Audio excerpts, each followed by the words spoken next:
হিমাচল প্ৰদেশৰ মানালীৰ ভয়ানক দৃশ্য এয়া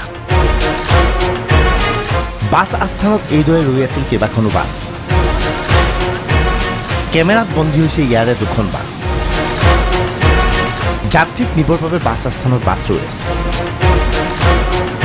হঠাৎ পাহাৰত ডাৱৰ বিস্ফোৰণ ঘটিল লগে লগে ব্যাস নদীৰ পানী বৃদ্ধি পালে ক্ৰমাৎ বৃদ্ধি পাইছে জলস্তৰ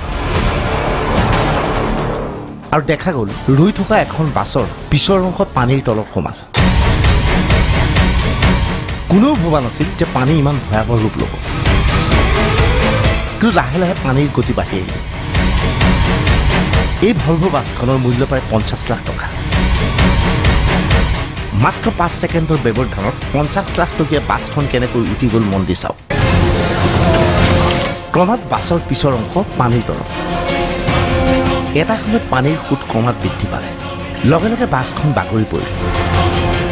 সৌভাগ্যক্ৰমে বাছৰ ভিতৰত কোনো যাত্ৰী নাছিল কোনেও তুলকিবই নোৱাৰিলে 5 ছেকেণ্ডৰ ব্যৱধানত এই বাছখন উটুৱাই লৈ গ'ল ব্যাস নদীৰ পানী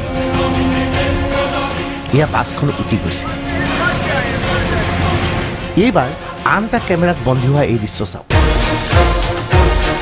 কি গতিৰে 50 লাখ টকীয়া ভালভো বাছখন পানীত উটি গৈছে মন কৰক ইয়াৰ পৰা বুজিব পৰা যায় যে পানীৰ সুত কিমান আছিল প্ৰথমৰ পৰা চাওক কিদৰে বাছখন পানীত পৰিল আৰু কিদৰে পানীৰ সুতে উটুৱাই লৈ গ'ল বাছখন সমগ্ৰ হিমাচল প্ৰদেশত এতিয়া বানে ভয়ানক ৰূপ ধাৰণ কৰিছে ছেপ্টেম্বৰ মাহত সাধাৰণতে এনেধৰণৰ বানপানীৰ কাহিনীও সৃষ্টি নহয় কিন্তু এইবাৰ অভাৱনীয় পৰিস্থিতিৰ সৃষ্টি হৈছে হিমাচল প্ৰদেশৰ মানালী আৰু কুলু এয়া কুলু আৰু মানালীৰ বিভিন্ন নৈৰ দৃশ্য এইদৰে নৈত সুত আহিছে ফেনে ফুটুকাৰে বাঢ়ি উঠিছে ব্যাস নদী আৰু পাৰ্বতী নদী এই বানপানীৰ ফলত ব্যাপক গৰাখহনীয়াৰ সৃষ্টি হৈছে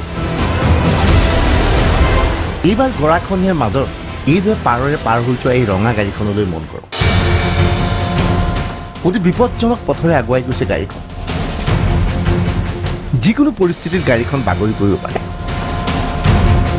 তাতোকৈ ভয়াৱহ দৃশ্য এইবাৰ আমি আপোনালোকক দেখুৱাব বিচাৰিছোঁ হিমাচল প্ৰদেশৰ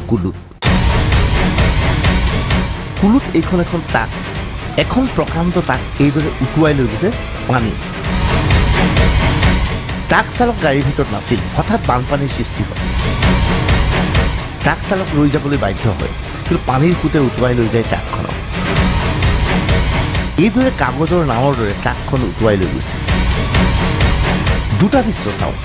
বাওঁফালে কিদৰে উটুৱাই লৈ গৈছে এখন বাছ আৰু সোঁহাতে উটুৱাই লৈ গৈছে এখন ট্ৰাক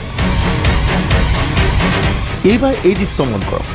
হিমাচল প্ৰদেশৰ ৰামনগৰ অঞ্চলৰ দৃশ্য এই চেণ্ট্ৰ গাড়ীখনত পৰিয়াল এটা ফুৰিবলৈ আহিছিল হঠাৎ বানপানীৰ সৃষ্টি হ'ল ডাৱৰ বিস্ফোৰণৰ ফলত সৃষ্টি হোৱা পানীত আতংকিত হৈ পৰে পৰিয়ালটো পাৰলৈ ঠিকেই আহিল পানীৰ মাজৰ পৰা এই গাড়ীখন এখন ট্ৰেক্টৰেৰে পাৰলৈ আনিবলৈ চেষ্টা চলাইছিল বহু চেষ্টা কৰা হ'ল ট্ৰেক্টৰখনে চেণ্ট্ৰখন টানি নিছে কিন্তু টানি নিব পাৰিবনে সমগ্ৰ দৃশ্য কিন্তু কেমেৰাত বন্দী নহ'ল পৰৱৰ্তী সময়ৰ খবৰ এই চেণ্ট্ৰ গাড়ীখন পানীৰ সোঁতত উটি গৈছিল এইদৰে এতিয়া হিমাচল প্ৰদেশত বানে ভয়াৱহ ৰূপ লৈছে ছেপ্টেম্বৰ মাহত এনে বানৰ ভয়াৱহতা কোনেও পূৰ্বে কল্পনাই কৰিব পৰা নাছিল ব্যুৰ' ৰিপৰ্ট DY365